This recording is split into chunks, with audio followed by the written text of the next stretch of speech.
A paz do Senhor Jesus, boa tarde, meus amados irmãos. Dando sequência aqui a essa série de mensagens essa tarde, estamos aqui na terceira mensagem agora. Primeiro falamos em Evangelho de João, depois nós falamos de Deuteronômio, capítulo 5, agora Deuteronômio, capítulo 32. Terceira mensagem essa tarde, livro de Deuteronômio, capítulo 32, vamos ler versículo 1 a 4 e o versículo 8 ao versículo 18. Um texto um pouco longo, mas tem coisa aqui preciosa da parte do Senhor para nós, pessoal.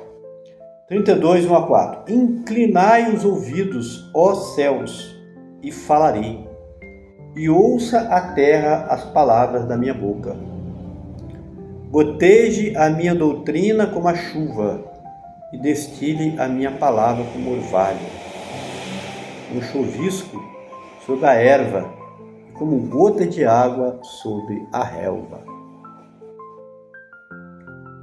Porque apregoarei o nome do Senhor, engrandecei a nosso Deus. Ele é a rocha, cuja obra é perfeita, porque todos os seus caminhos justos são. Deus é a verdade, e não há nele injustiça. Justo ele é. Versículo 8, até o versículo 18.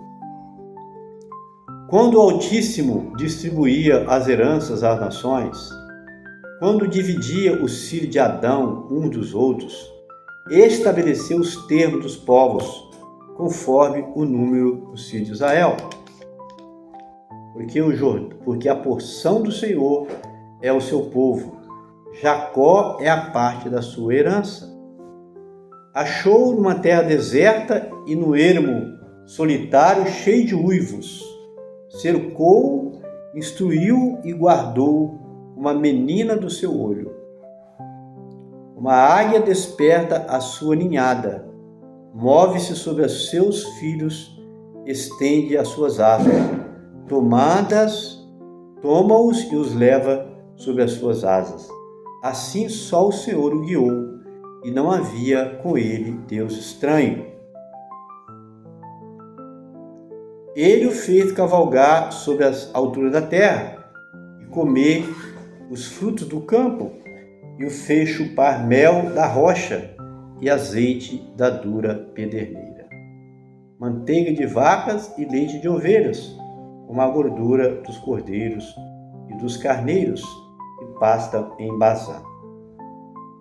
E dos bodes com os mais escolhidos trigo, e bebeste o sangue das uvas, o vinho puro. E engordando-se Jesurum deu coices, engordaste, engrossaste, e de gordura te cobriste. E deixou a Deus que o fez, e desprezou a rocha da sua salvação. Com deuses estranhos o provocaram a zelos, com abominações o irritaram.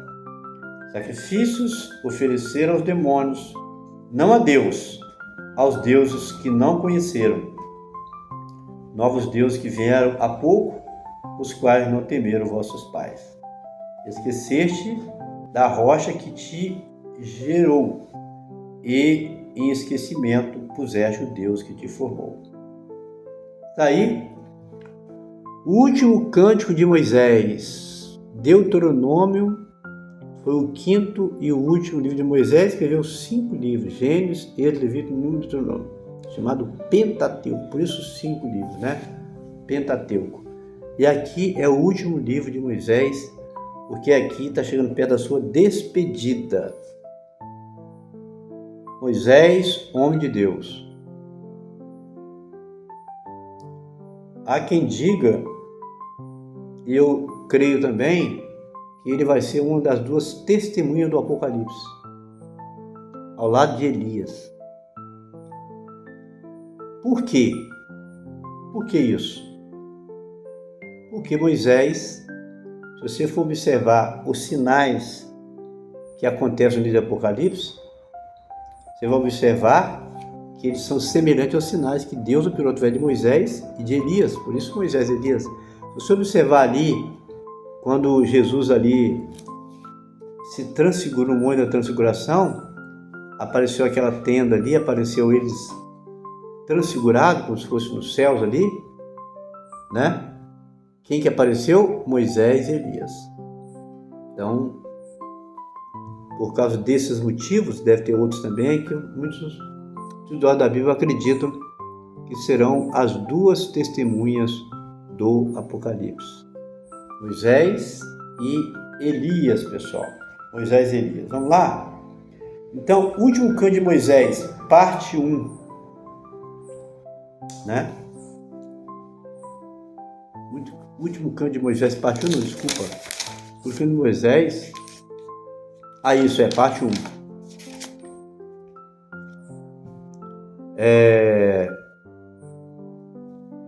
Como eu falei, Moisés, ele tem uma história interessante. Você vai observar isso lendo a palavra. Ele teve 40 anos, né? Ali no palácio. Ele nasceu numa época em que o povo de Israel estava crescendo e o rei do Egito, temendo que o povo de Israel se revoltasse contra eles, mandou que as parteiras matassem todos os meninos homens. Só que a mãe de Moisés foi astuta, esperta, e porque era plano de Deus, né, colocou uma espécie de um barquinho, uma coisinha de junco, né, ela fez uma espécie de uma coisinha lá, pequenininha, e colocou ele ali dentro, e foi pelo rio, ele soltou pelo rio, e parou justamente. Quem avistou ele, aquela criança, foi a filha de Faraó. E ele então é criado ali. Depois ela pediu alguém para cuidar da criança, amamentar a criança, e justamente a mãe, né, a própria mãe, e a mãe de Moisés, né, tinha feito aquela esperteza, salvou a criança, e acabou que ele cresceu em 40 anos. Depois, por causa de uma situação em que ele tirou a vida de um Moisés, de um Egito defendendo os israelitas, estavam brigando. Depois ele teve problema com outro e falaram: você vai querer me matar como o que você fez com os egípcios ontem? Aí ele viu que o estava feito e escapou do palácio aos 40 anos, e ele ficou no deserto, e ali ele conheceu ali o deserto por 40 anos. Aí conheceu Jetro, que foi o sogro dele, os filhos de Jetro, se casou. Aí 40 anos depois ele volta, mandado por Deus, e ele vai ali então, é usado por Deus como líder do povo, ele e Arão, seu irmão. Alegou a Deus que era pesado de língua.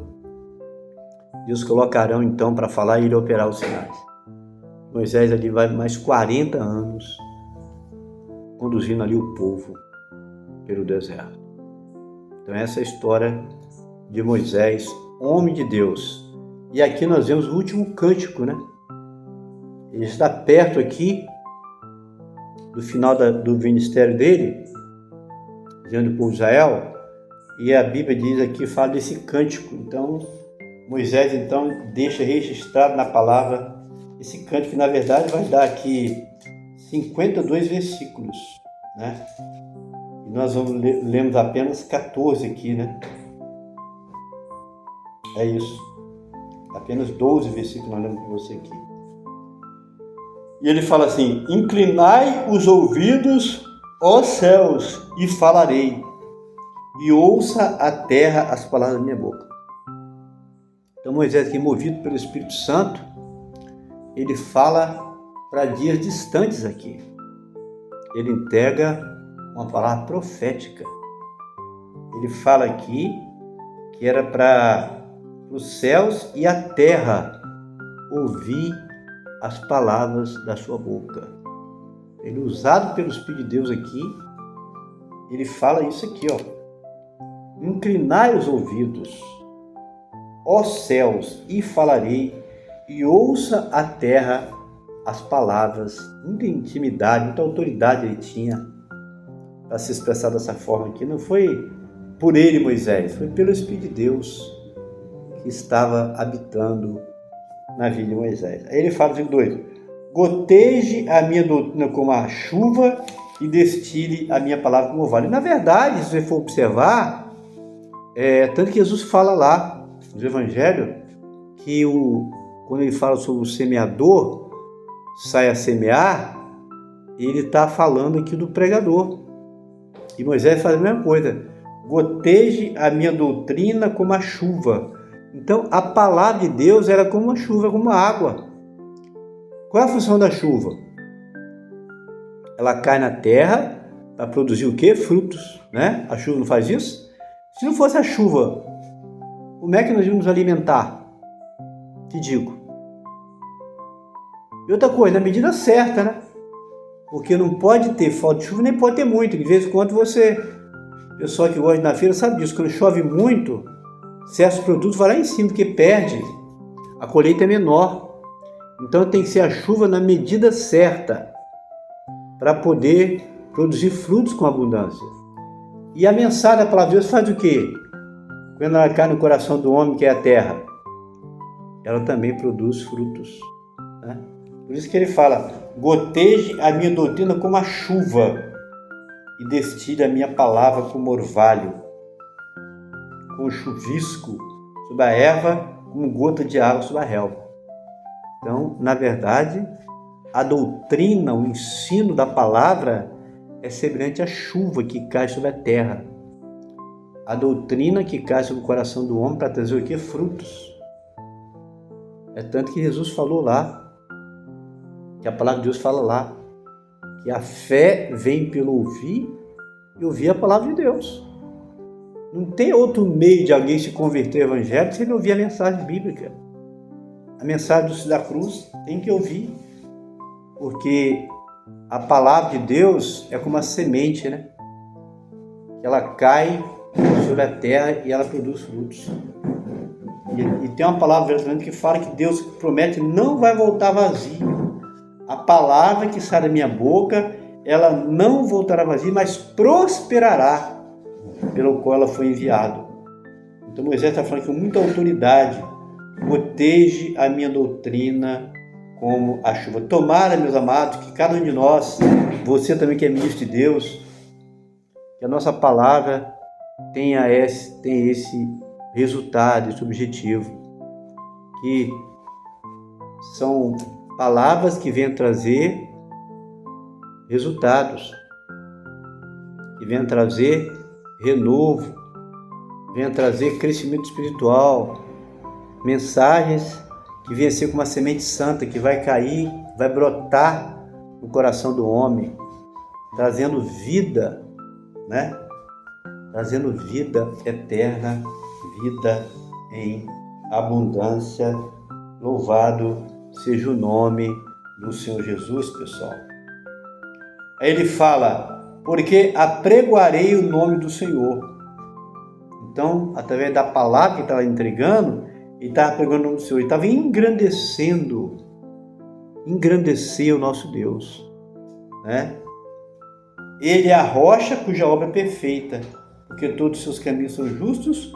Deus é a verdade e não há nele injustiça. Então Deus é verdade. Deus nunca faz injustiça. Ele é justo. Ele está atento a todas as coisas. E ele faz justiça principalmente em favor dos seus filhos, né? Em favor dos seus servos, pessoal. Continuando aqui no versículo 8, fala assim: quando o Altíssimo distribuía as heranças das nações, quando dividia os filhos de Adão, um dos outros, estabeleceu os termos dos povos conforme o número dos filhos de Israel. Porque a porção do Senhor é o seu povo. Jacó é a parte da sua herança. Está mostrando aqui que Israel é povo de Deus. Israel é a nação escolhida. Israel é a nação abençoada. Por isso que a nação, desde os tempos bíblicos até hoje, é uma nação que é muito visada. É uma nação que é perseguida, né? É uma nação que tem a proteção de Deus. É uma nação que tem o cuidado de Deus, né? Israel. Versículo 10. Achou numa terra deserta e no ermo solitário, cheio de uivos, cercou, instruiu e guardou como a menina do seu olho. Então o Senhor achou, está falando de quê? Está falando de Israel. Que terra deserta? No Egito, que é símbolo do mundo, né? Então a nação de Israel, ela foi formada no Egito. Através de quem? Qual foi o primeiro? José. José estava lá no meio da família dele, longe do Egito. Só que ele era uma pessoa que era diferenciada em relação aos irmãos. Ele era uma pessoa que, no meio dos irmãos, ele tinha experiência com Deus, tinha sonhos, revelações de Deus. E ele então foi perseguido pelos irmãos com inveja, que o venderam para os egípcios. Venderam para outra terra. Passou alguém ali e vendeu, ismaelitas, salvo engano. E chegou lá no Egito, foi vendido. Parou lá, trabalhando lá para um oficial de Faraó. E ali ele foi provado. José. Deus deu sonho para ele de que os irmãos dele iam se dobrar diante dele. E agora ele foi vendido, vai para uma terra estranha. E ali o tempo passa, ele é perseguido ali também, provado, mas ele permanece firme com o Senhor e o Senhor honra José. E aí Deus, por causa de um sonho, foi preso injustamente, sem ter cometido delito algum, por causa de uma calúnia. Mas Deus, por causa de um sonho que deu para Faraó, Faraó não entendeu, e ele tinha interpretado o sonho do padeiro mor e mordomo mor. Do jeito que ele falou, aconteceu. Um morreu e o outro voltou para a sua função. E ele falou, me lembra de mim quando você estiver lá, hein? Ele lembrou não, esqueceu. Mas no tempo certo, Deus deu um sonho para Faraó, e nenhum dos seus sábios ali do palácio soube interpretar. Aí acho que o copeiro morre, o copeiro e o padeiro, um dos dois morreu, não? Um dos dois, não me recordo qual, um dos dois, que foi o copeiro, ele foi restituído, ele lembrou, falou, tem um homem lá, hebreu lá na prisão, que eu tive um sonho, meu parceiro também, e ele interpretou, aconteceu direitinho como ele falou. Ah, é? Faraó, então manda chamar José. Aí mandaram chamar José, e ele contou o sonho das vacas magras, das 7 vacas magras, 7 vacas gordas, 7 espigas magras, 7 espigas bonitas, 7 espigas feias. Ele deu discernimento. Faraó e todos entenderam que era aquilo mesmo, e com essa sabedoria, esse dom de ciências que ele tinha, sonhos, visões, revelações, discernimento de espírito, Deus então muda a história de José. E José, que era escravo, que era prisioneiro, sem ter cometido delito algum, ele é colocado como a segunda pessoa do governo ali do Egito. Faraó, só Faraó estava acima dele. E ali, o povo dele, pai e os irmãos começam a passar necessidade na terra deles. Aí alguém fala que no Egito tem pão e desce para buscar o Egito. E lá José conhece primeiro os irmãos, depois manda chamar a família. Aí desce o pai dele, já idoso, os irmãos. E ali então, com a família de Jacó, os irmãos de José, os netos de Jacó, os filhos de José, ali é formada a nação de Israel, ali no Egito. Por isso que a palavra diz aqui, achou numa terra deserta e no ermo solitário, cheio de uivos, cercou, instruiu e guardou com a menina no seu olho. Tudo isso aconteceu. Deus cercou, Deus protegeu, Deus deu as leis, Deus deu uma terra para eles que não tinha, estava na terra estranha. Aí Deus preparou a terra de Canaã, saíram dali 40 anos caminhando, mas Deus protegeu, Deus abençoou ali os 9 que nasceram na caminhada, e Deus guardou o caminho do seu olho. Então Deus tem o maior cuidado com Israel até hoje, que é a nação de Israel, pessoal. Aí fala aqui, ele o fez cavalgar sobre as alturas da terra e comer os frutos do campo, e fez chupar mel da rocha e azeite da dura relva. Então, tudo isso Deus preparou esse lugar para Israel. Manava a terra que manda leite e mel, né? Mel da rocha e azeite da dura pederneira. A plantação dele, uva Um cacho de uva, diz a Bíblia, dá 2 homens colocar um varal para carregar. Cacho de uva. Eles usavam vinho, suco da uva. Então Deus era assim. Coloquei numa terra abençoada. Deus dava, eles tinham fartura. Manteiga de vacas e leite de ovelhas, com a gordura dos cordeiros e dos carneiros que pastam em Bazã, e dos bodes com mais escuro do trigo, e bebeste o sangue das uvas e o vinho puro. Então aqui está o relato aqui a respeito da experiência de Israel ali na terra prometida. Então Deus formou esse povo, Deus cuidou. E assim, meus amados, temos que entender que Deus é o mesmo. Você é um cristão, você não tem o que temer. Apenas basta que obedecer, buscar o Senhor, consagrar a sua vida, procurar viver na obediência à palavra. E Deus vai te abençoar grandemente. Você vai fazer a diferença na sua casa, na sua empresa, na sua igreja. Se você tão somente for fiel ao Senhor. Porque da mesma maneira que Deus cuidou bem do seu povo, protegeu, deu livramento, fez prosperar, assim também Deus faz conosco. Uma vez que nós conhecemos o Senhor Jesus, obedecendo sua palavra, Ele faz as mesmas coisas, Ele faz milagres. Ele guarda a nossa vida, Ele cura as enfermidades, Ele nos sustenta, o Senhor nos fortalece, nos ajuda, o Senhor nos faz crescer na graça e no conhecimento do Senhor Jesus. Então Deus, o nosso Deus, é o mesmo Deus, pessoal, né? Aí a palavra diz aqui, e engordando-se Jesurum, deu coices, e deixou a Deus que o fez, desprezou a rocha de suas almas. Então o Senhor fez tudo de bom para ele, aí eles ficaram fortes, aí começaram a virar as costas do Senhor. Começou a olhar para outros deuses. O grande pecado de Israel, em toda a sua história, foi chamado de idolatria. Foi deixar de olhar para o Senhor para olhar para outros deuses das nações pagãs. Onde eles andavam, as nações, só tinha um povo que adorava o Deus verdadeiro, era Israel. As nações ao redor que ele encontrava eram nações pagãs, que adoravam animais, deuses estranhos, Deus que tinha boca não falava, tinha ouvido não ouvia, tinha olhos não enxergava. O único que tinha um Deus verdadeiro era Israel. Então eles, como foi fortalecido, viraram as costas para Deus e foram adorar outros deuses. Isso é a maior afronta, a maior tristeza de Deus foi isso aí. É tanto que ele teve uma ocasião que ele queria exterminar a nação por causa desse negócio. E o povo se virar para a idolatria, adorar outros deuses, que na verdade têm só nome, mas que não são verdadeiros.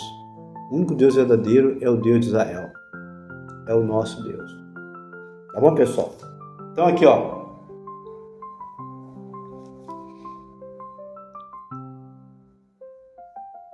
Com deuses estranhos o provocaram a zelos, com abominações irritaram. Sacrifício ofereceram aos demônios, não a Deus. Ó.